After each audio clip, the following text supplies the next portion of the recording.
Welcome to the Jeff and Jami Show, powered by Streaking. Today we're going to be talking about how to become a master at talking to strangers. It's what we were going to talk about last time. We didn't ever get to it. Today, that's all we're going to talk about. So, welcome to the show. Let's start streaking. Yay! I'm excited to be here. I'm the one that pushed that we take the whole podcast to talk about just this article. Yeah, if you listened to the last one, you know she pushed on me. She gave me the stink eye. Have you ever seen the stink eye? Especially from someone that has green eyes. I mean, they really look at you. I mean, my kids will tell you that her eyes are blue, but I'm telling you right now they're green. And when you get the stink eye from a green-eyed beauty, you better just be quiet. You better just move forward. Apparently, I do have a look. I've mastered the look of being like I can get you with the look. I know, right there. That just scared me, and you weren't even going at it. I'm nervous. Okay, fine. Let's talk about this. So what I wanted to talk about today is you found this article, How to Become a Master at Talking to Strangers. So I wanted to first talk about why you found the article interesting. Secondly, and it's based on a book. So I don't know how to pronounce his last name. Joe is his first name. Keohane. Do you think? It's Keohane. Yeah, I would go with that. I would probably absolutely make it worse as well. So he's written Keohane? Something like that. And I'm sorry, Joe. We're going to call you Joe. Joe. That's easier for us. So Joe has written a book called The Power of Strangers, The Benefits of Connecting in a Suspicious World. Uh-huh. And so I wanted to ask you, first of all, what drew you to this article? I'm always intrigued with human communication. It is something that has always been mesmerizing to me as far as how people interact with each other. You know, when we go places, I'll start up conversations with pretty much anyone. It's rare that I won't, start to talk with whoever the server is at our table, or if we're in line, I'll crack a joke about something in line and start talking with someone. There's sometimes where I don't, but a lot of times I feel it's really weird, and I don't know if anyone else feels this way, but when I get into an elevator with other people, I feel obligated to say something to them, to say, "Hi, how are you?" And it may be the lamest thing to say, but the awkward silence is more deafening to me than would be a loud yell.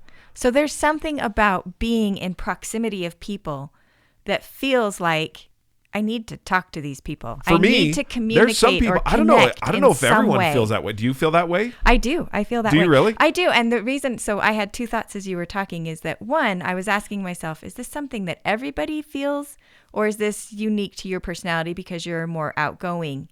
But it's interesting. So as we get into this article, he's going to talk about a woman that he went and took a class on how to speak to strangers. And what was it that he decided? Why did he want to take this class? We'll get to that. Okay, sorry. But it was interesting to me that he talks all about this woman that taught the class. And I was like, this is really fascinating. At the end, I went and looked up this woman's company and was reading a little bit about her. And I found it striking that she categorizes herself as an introvert. Yet her whole foundation of what she believes and the company that she's built, and it's called Trigger Conversations. Her whole company is built on reaching out and talking to people and creating conversations. Mm-hmm. So even a person who's an introvert, and I love the definition of extrovert versus introvert. Growing up, I always thought it was outgoing and shy. But I remember the day that someone defined it to me as where you gain energy. Do you gain energy when you're with people, or do you use energy when you're with people? And what would you say with me? With you are definitely an extrovert. The more you are with people, the more energy you gain from those people. You can start out tired, and we'll go to some party, and you're just like, oh, do we have to go? And you're tired. And then the longer we stay, that, people. Never ever do I say that. I'm teasing. The longer we stay, the more energetic and animated you get. It's been more than once that my family has been all in the car waiting for me. In fact, we just had this last, what was it? We went and waited in the car. Well, first of all, I said, we're going to go. And you're like, okay, I'm coming. We all walked to the car except you. Then we sat in the car at the parking spot for a little bit. Then I had my son text you. Well, wait. You got to tell the whole story. No, I had him text you. No. We're ready to go. We were going to a wedding reception. And the wedding reception, I was like, I wasn't enthused about it. I wanted to go because we were going to see some people. I wasn't enthused, though. So when we pulled up and we parked, we walked to the front door, and we started to see a whole bunch of friends that we hadn't seen in quite some time. And I started talking. I don't even know if you made it into I never made it into the wedding hall. You just talked to people outside the whole time. I talked to people outside the whole time. And we'd been there for a couple hours. And I was having fun, except that I had worn the wrong shoes. She was wearing these stilettos. I wore the stiletto. That were sexy. Oh, she looked good in those. And after 2 hours, I thought I was going to die. Yes. And so I was ready to go. And I'm like, all right, we're going to go to the car. So we wait in the car. And then I called you. That's right. I called you twice. Yeah. And then I texted. And I was talking. I was still talking. So then enjoying. Had a group around me. Had a lot of people laughing, making them laugh. Then I sent one of our children to tell you that we're all in the car waiting for you. And he came back and said, yeah, Dad said he's coming right now. So we waited another 15 minutes. Then I pulled the car out and drove to the entrance right where you were talking. And we still sat in the car for another 10 minutes waiting for you. So by definition, extrovert. So I found it fascinating going back that she said that she's more of an introvert. In other words, introverts, when we're in public, and I say we because I consider myself an introvert, we expend energy to be with people. So I use up my energy, which is always the case for me. I have an allotted amount of time and I'm like, okay, I'm done. I've used my energy. I need to go fill my bucket again before I can. And so not that one or the other is good or bad. It's just good to notice. Well, just in concert with that. So Jami is a true introvert because she will come back from 2 to 3 hours at the library by herself doing something and be fully energized. I'm like, all right, I'm ready to talk to people. Ready to go. I've had my 2 hours she said of to me alone more than once, time. I love the library. I do.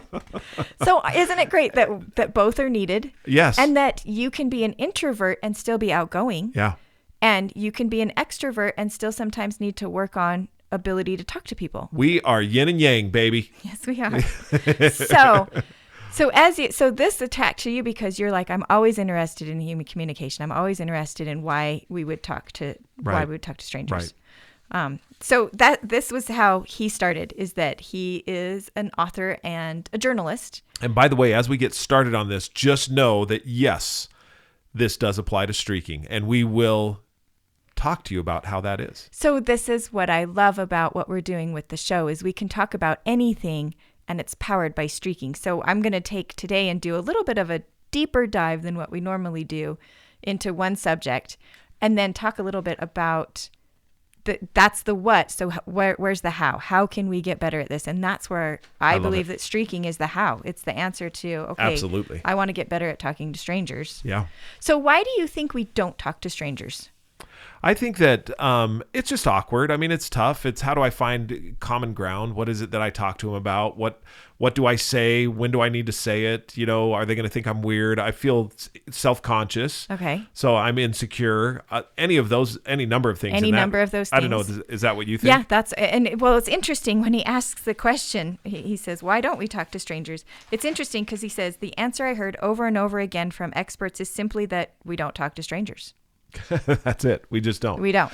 Well, but aren't we taught from our youth, don't talk to strangers? Exactly. So that's one thing. We teach our children not to talk to strangers for safety purposes. Right. We teach them that you need to be safe because not everybody can be trusted. I think, though, that a stranger in that definition is the stranger that is the, individual that's an adult that is kind of weird looking and, offering you a piece of candy. But so just to say it in this way, at school, when our children go to school, all of their classmates are strangers at first. Mm-hmm. And they seem to be able to talk to them pretty darn quickly.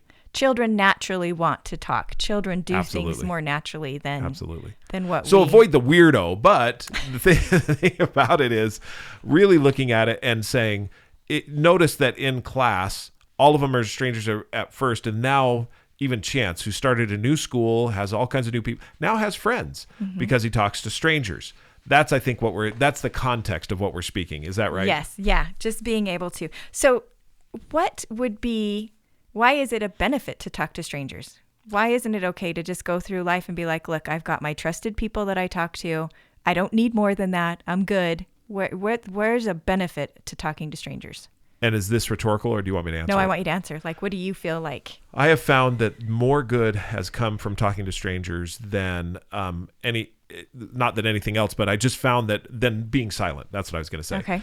I have come across people, I love learning their stories. They come from all different walks of life and have all different types of successes. And all of those different things all of those different conversations that I have with them give me insight, understanding, and add value to my life. So there's this one part that I loved so when he went to this class and the person that he took the class from, let me see if I can find her first name. Hold on just one second. Not a problem. Her last name is Nightingale, Georgie Nightingale.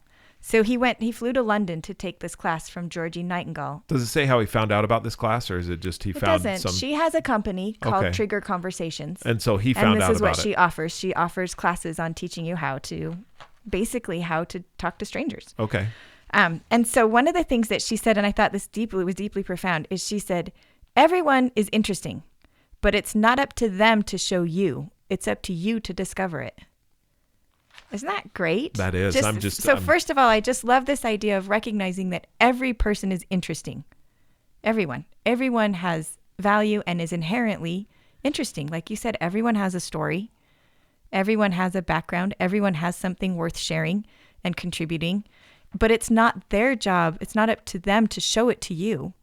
It's up to you to discover it. Right. What do you think of that? I mean, because we talk so often, I think about this idea that, well, if I want something, it's up to me. Right. It's up to me to take control of that situation.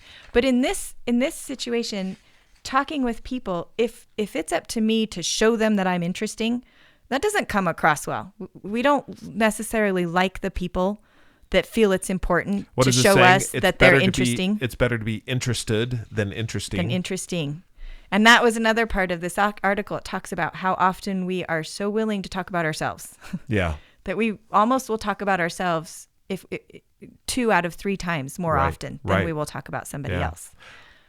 So you asked the question. Sorry, I got to pause here for just a second. I'm watching our dog out the window, and I've seen 2 coyotes, not right now, but coyotes go by, and he was out there exploring where the coyotes went by. He just ran up the stairs. I was going to actually interrupt the podcast to go get him. To go rescue our dog from the coyotes. Because our dog is a little toy poodle. It's tiny. It's basically a morsel snack. I look at him as a Cocoa Puff. Yes, and that's his name. The owls are like, ooh, a Cocoa Puff. A Cocoa Puff. The coyotes are like, ooh, a Cocoa Puff. Sorry, I'm back with you now. What was the question that you asked me? So she says, everyone is interesting, but it's not up to them to show you. It's up to you to discover it. What is that?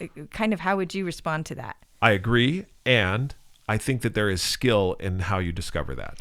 Very much so. So that's what I found so fascinating in this article. So the other thing that you had mentioned, just going back to why is it even valuable to talk to strangers? Like, what value does it have? You said 2 things. You said, it's great because there's so many interesting people out there and I want to hear their stories. But then you also said, I've had so many good things happen to me. Yes. Because you talked to a stranger. I think I read an article. I'm not sure how far back, or heard a reference to an article or an interview that basically said, if you want to get lucky, or not to get lucky, that sounds odd. You can't say it that way anymore. If you want to get lucky. No, I'm not. If you want to have more luck in life. If you want to have more luck in life, talk to strangers. Mm-hmm. Because you never know where it's going to lead. I remember, 2 stories real quickly. One, we were on vacation in Breckenridge, and we were basically at our timeshare, and we were in the hot tub, and I was talking with people that were there at the timeshare as well. And I found out that the gentleman in the hot tub was part of a restaurant group. Mm-hmm. And we started just by happenstance to talk about streaking and how streaking could help and what it was and the consistency and everything else.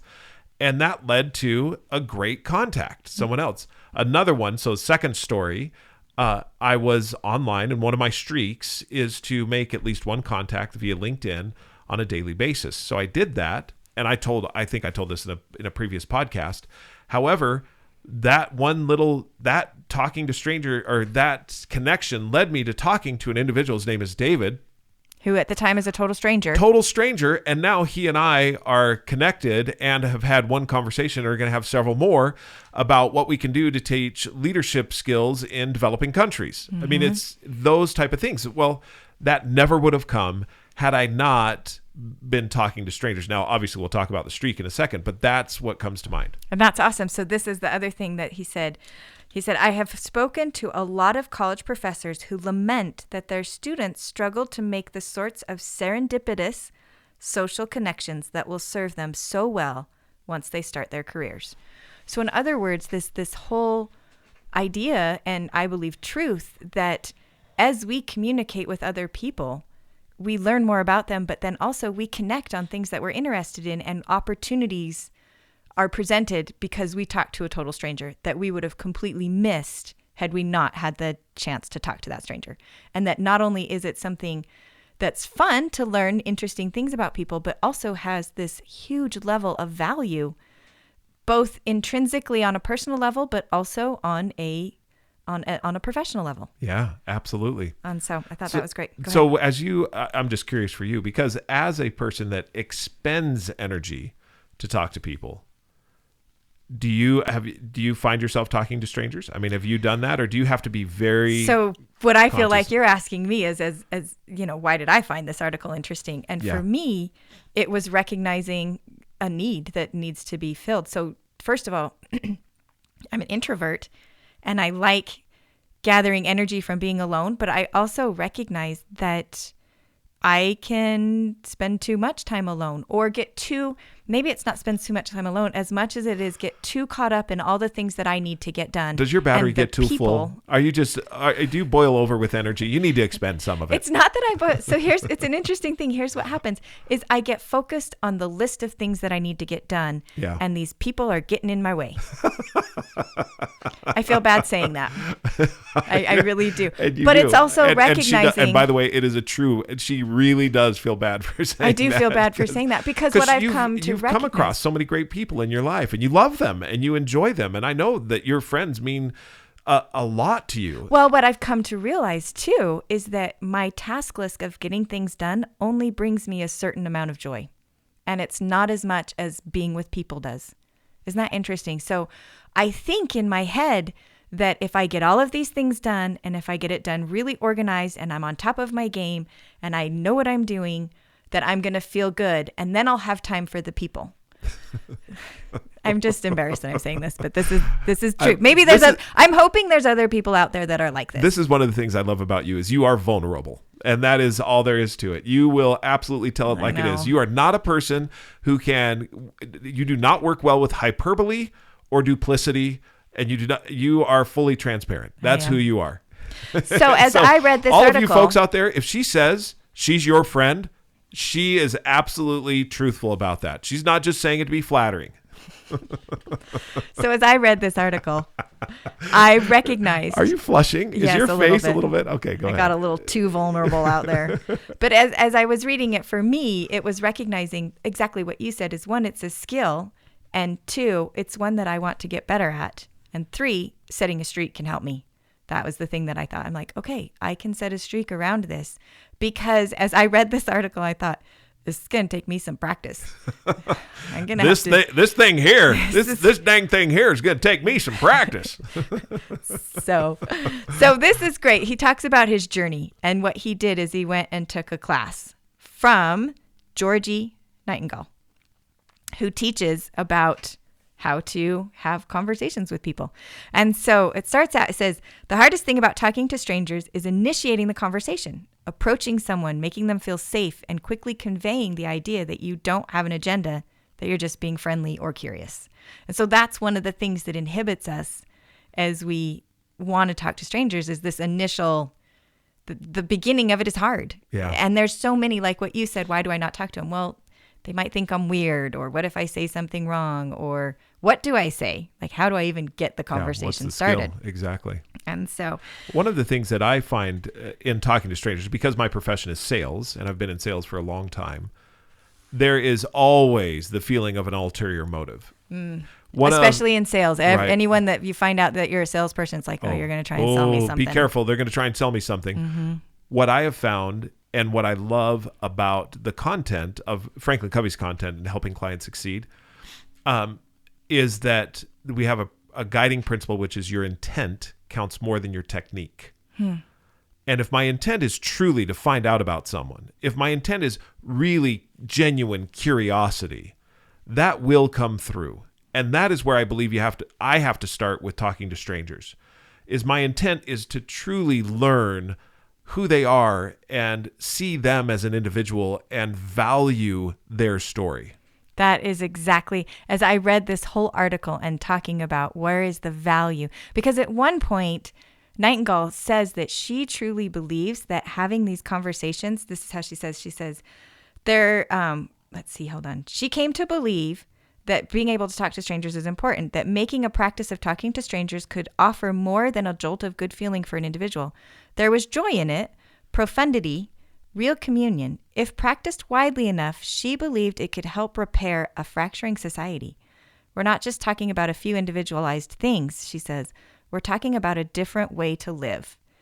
And as I read that, I thought, she's talking about being able to change a fractured society by recognizing that each person is a person. Yeah. Not an agenda, not a program, not a labeled group of people, but a person. Wow. That each person is an individual person. And if we change the way that we live and recognize people as people, can we change our society? And and this idea of recognizing the individual. And so I'm a little bit awestruck, and I'm thinking about what it is that you're saying, because oftentimes we'll treat people as objects. Mm-hmm. Objects to either accomplish something or objects to be consumed. I mean, just taking it down a road that I don't necessarily want to spend a lot of time in, but we'll talk about for just a second.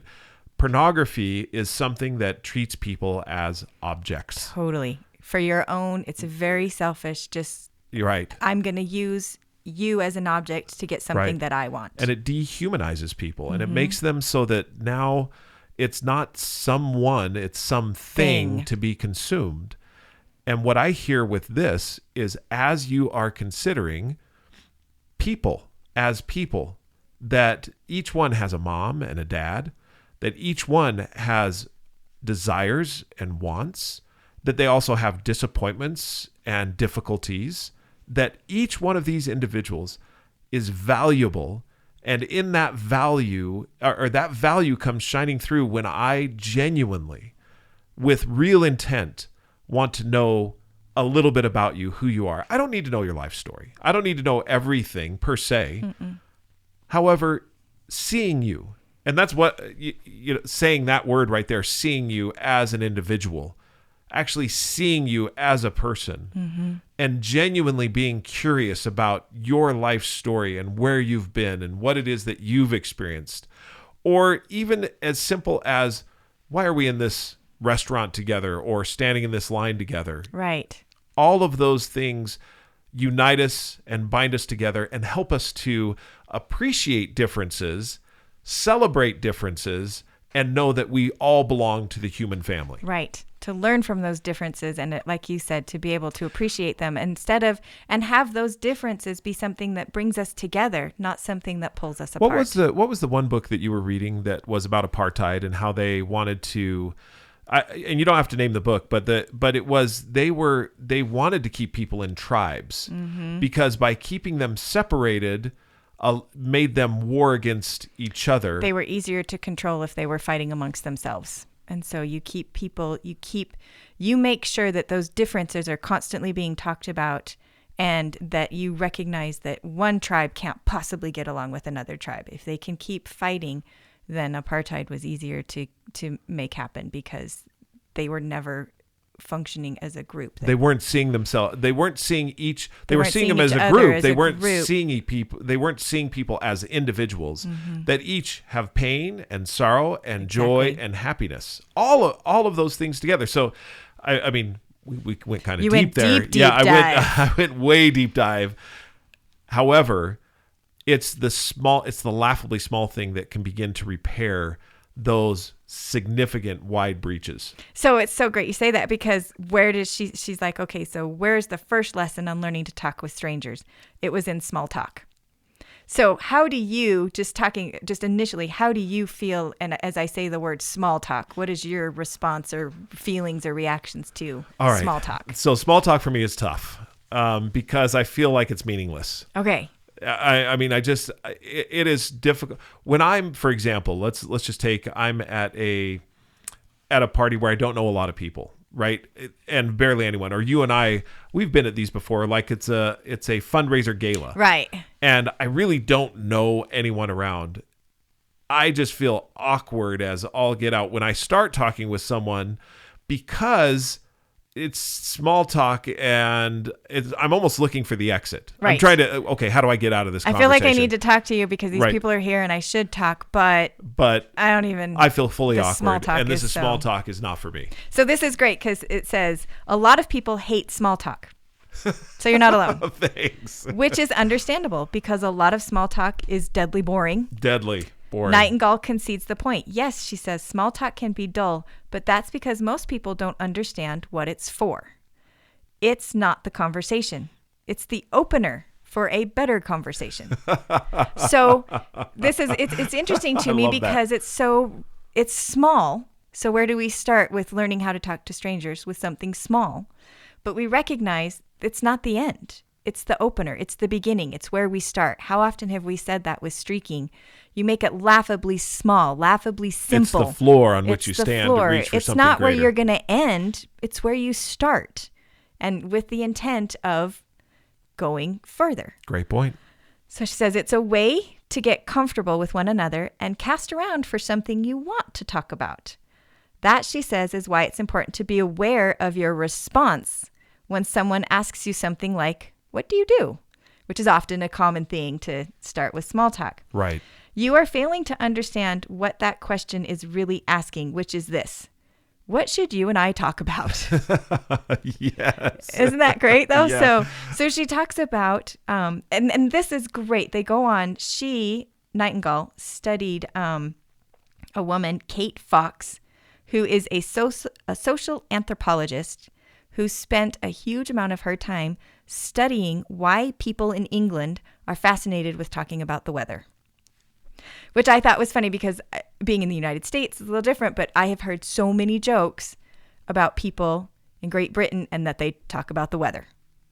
And so she said she did a study, for instance, seemingly inexhaustible English desire to discuss the weather.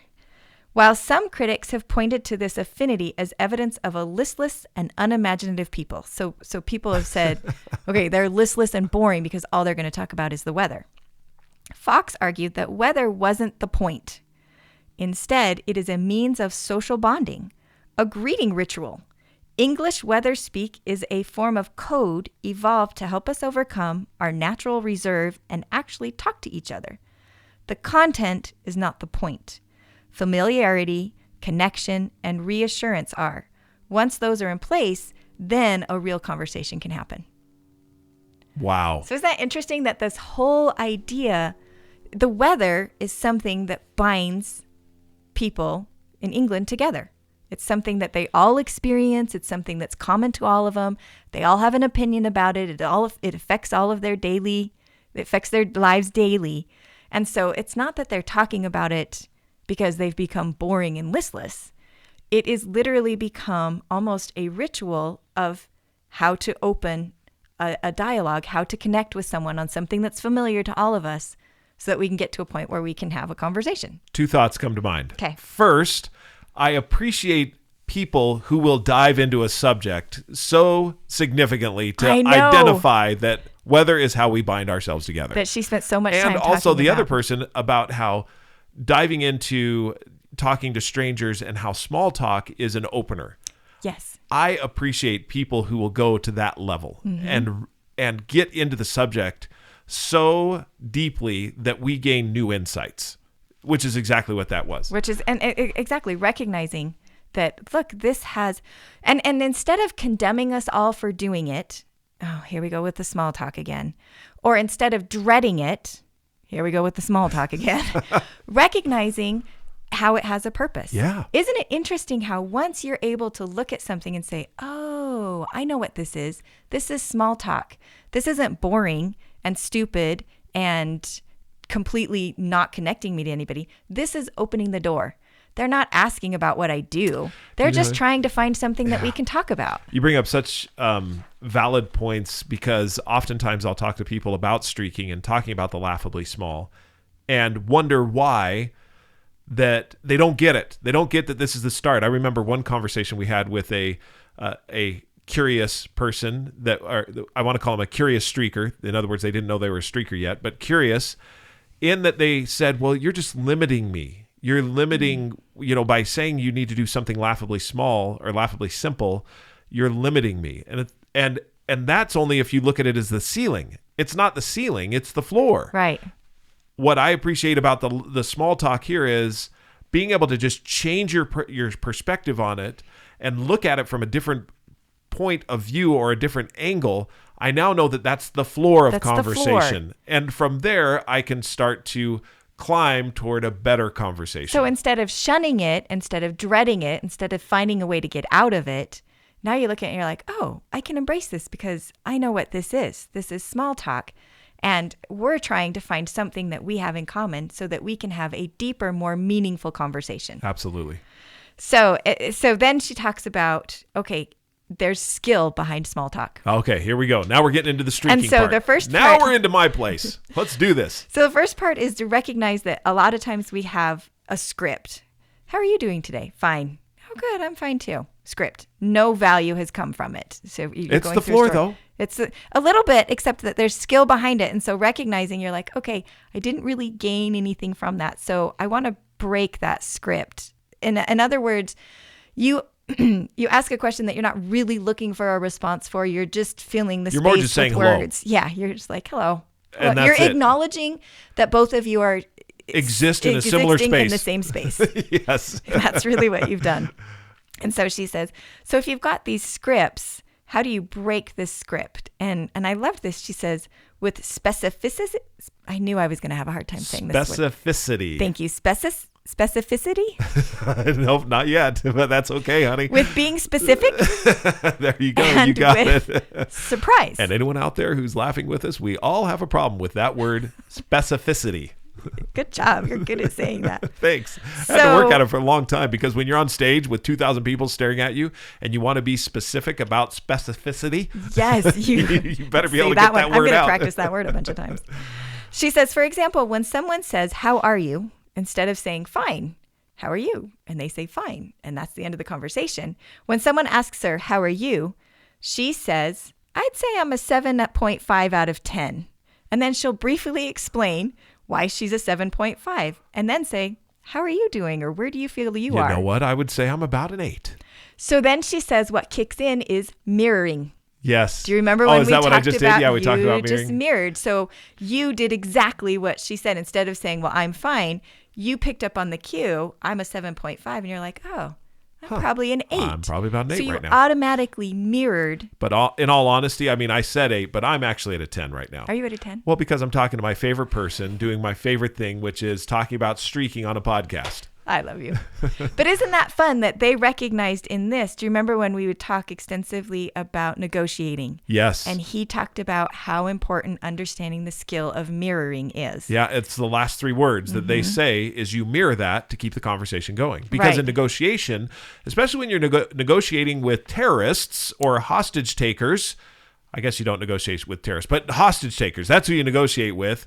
You want to keep them talking. Yep. Total sidelined that one. Let's just go back to the article. Well, so it's great that but it's not a sideline. It's really true that these skills, I guess what I loved about it is that these skills are true and they work whether you're talking to a complete stranger or whether you're talking to negotiating a situation where you're dealing with a hostage situation. Are we done? No, not done yet. We're gonna keep going. Yeah, we got it. So she said, it's great that someone says, oh, I'm a 6. And instead of going to someplace negative or where you ask a question like, oh, why are you a 6, which might be too personal of a question, she says, well, what would it take to get you to an 8? Oh, Isn't that a great? Yeah, that's awesome. I loved that. So she had some other examples. When someone says at the store, can I help you? You can reply, well, can I help you?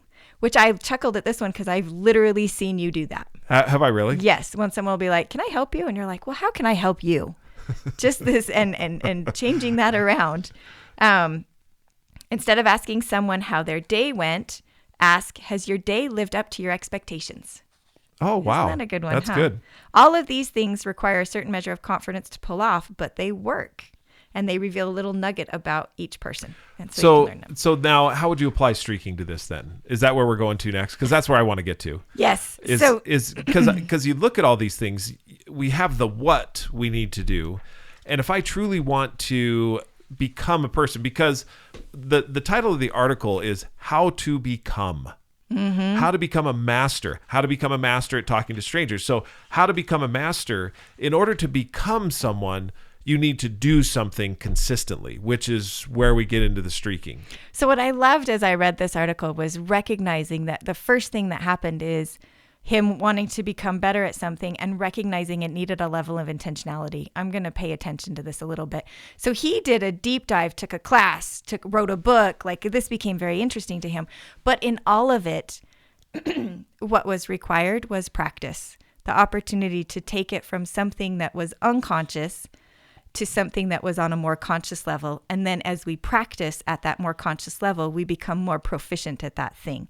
And we literally become somebody who is more confident and comfortable talking to strangers. Okay. And so I don't know, as I was thinking about this, I thought, because I've been thinking about this for myself, that I thought, okay, I've got a couple of streaks that I would start. And so some of them I thought, well, bringing it to a very laughably simple conscious level, I thought, could I make it a streak that I just smile at someone, smile at a stranger once a day? Okay.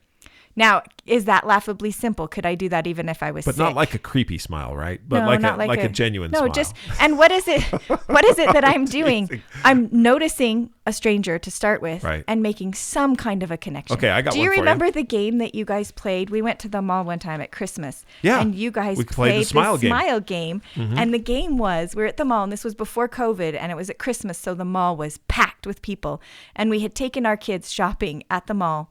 And I don't even know if we were trying to shop or if we were just people watching, because I don't feel like we were trying to get anything done. No, we were, because what we did is we took everyone and said, look, you have a certain amount of money to spend on the person that you're going to, and that's everyone right. was going like around. Speed spend it was for someone else. It was Christmas shopping, and we were going to do it within a 2-hour period of time. Okay. And everyone had to, and this was your opportunity to pick out the present for whoever you had in the family, because with 7 children, we would have them only have one other person to give a gift to. It was just more equitable. It just was better that way. Yeah. Got better gifts that way. So you created, I don't remember how this came about because I wasn't there when it started, but I come into this and you and the kids are all playing this smile game where you have to make eye contact with someone, smile at them, and you get points if they smile back. That's right.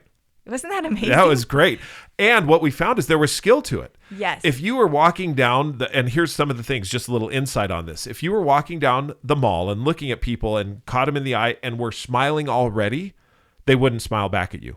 Oh, it was the weirdest thing, but they would not smile back with you because I think they thought you were just creepy. You're just kind of, that's one of those weird people that just walks around smiling all the time. But if you they're smiling at something else. They're not actually smiling at me. But if you look at them and you're smiling already, they would not smile back. So there was a little bit of skill to this. Mm-hmm. So when you saw someone else, so what you start to do is you just have a straight face. And then when you see someone coming, you kind of catch their eye and then a small smile, and they will smile back. But it's like this instant of time that if you don't time it just right, they won't smile back at you. But if you time it right and you look at them, you have that straight face, you look and you smile, it's a little nod, they will smile right back at you. A recognition that you're actually looking at them and making that connection. Right. So that was one of my thoughts is I'm like, okay, I could make that as a streak to smile at a stranger each day. Wow. What were some that you were? Okay, here was one that I was thinking of is a streak of I can, let's see here. I got to think how I was going to say it. It was review at least one way to greet someone differently daily. So it's not do it, but it's just review it daily. So review at least one way to greet someone differently daily. Now that will bring it to my conscious mind. And if I'm doing that on a daily basis, and this applies specifically to the skill that she was talking about, of being able to respond to someone differently than what the typical response is. Because, and let's just go back to the word habit, the automatic response is actually not beneficial. In fact, it's fruitless. Mm-hmm. And that is where most of us are, is when we're greeting someone else. That's a really good point. The automatic thing that you do without thinking about it, without intentionality, really doesn't take you anywhere. It doesn't take you anywhere. It's fruitless. Whereas if I'm intentional about it, when I see a store clerk or I'm talking to them behind the counter, if I've been reviewing how I greet people differently, I might go in, instead of saying, they say, have you found, it could be because the store clerk, have you found everything you wanted today? Instead of saying yes, like I usually do, in other words, the automatic response, which doesn't progress the conversation at all, I could say something like, I was looking for. Right. This. Or is there something I should have found today that I didn't find? There. See, that is it. That's it right there. Well, what should I have found? Maybe you know something really cool that I didn't find. And it puts a smile on their face and we have a little bit of a conversation. That is what that streak of, say, I'm going to review how to greet someone differently daily. And then keeping track of that I've been doing it, creating a community around it. Just imagine that in the app. Yes. People saying, I greeted this person today and this is how I greeted them. How cool would that be to start seeing that? So that's exactly so I wanted to end today by just talking a little bit about this person, Joe's examples of what happened to him and how he shared it because we're a community. I became a part of his community through reading this article and now a desire to want to read the book. We got to have Joe on the show. I know. We got to have Joe on the show. So he says, during lunch and after class, I try out some of these techniques around London. I ask a 20-something bartender at a pub if the day has met her expectations. And she confesses with very little prompting that yes, it has. She's about to quit her day job.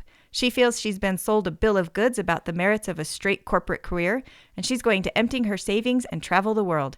She hasn't told anyone this yet, but she will soon. All of that.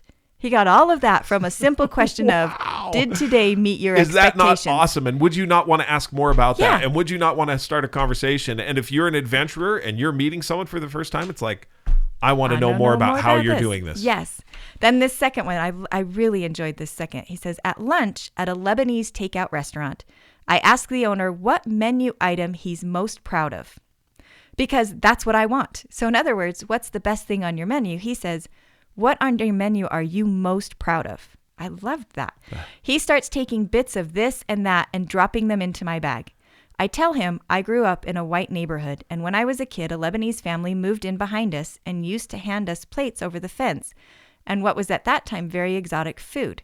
So just a key takeaway right here is that asking questions is important of people, but also we need to be willing to share a little bit too about ourselves. Sure. That there's a connection there. So he shared why he even came into a Lebanese takeout restaurant in the first place. Yeah, we're walking the path together. Yeah. It's not that you're walking the path alone. I grew up in a white neighborhood where I hadn't been exposed to Lebanese people or food, and a Lebanese family moves in behind me, and they were constantly giving us food over the back fence, which at first was very exotic. In other words, it was foreign. It wasn't familiar to me.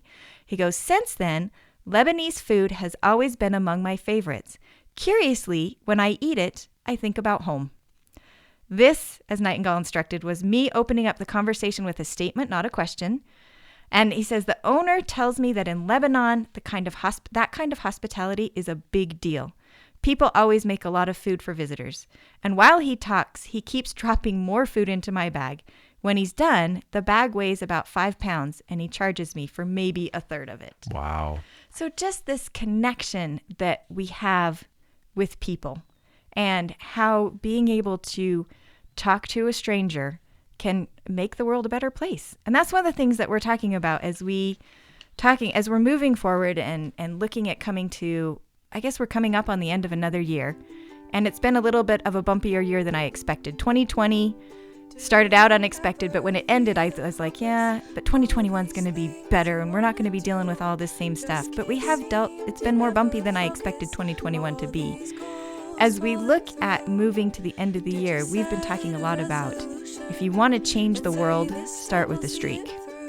And I love this. If we start with a streak of how can I set a streak that helps me develop the skill of talking to strangers to take it from this unconscious to this conscious level of making a difference, we can literally change the world. Thank you, everyone, for joining us today. It has been a wonderful conversation, and we hope that you have found value in that conversation. If you'd like to learn more or have more information, feel free to email us, Jeffrey, Jeffrey, at streakingmastery.com, or Jami, Jami, at streakingmastery.com. You can download our book on Audible. You can get it at Amazon. You can follow us on Twitter or Instagram or Facebook. You can follow on LinkedIn. Or you can download our app. Pretty soon you'll be able to follow us there as well and see all of the streaks that we're employing to become the person that we want to be. Well, until we talk again, keep streaking. Little things that make a better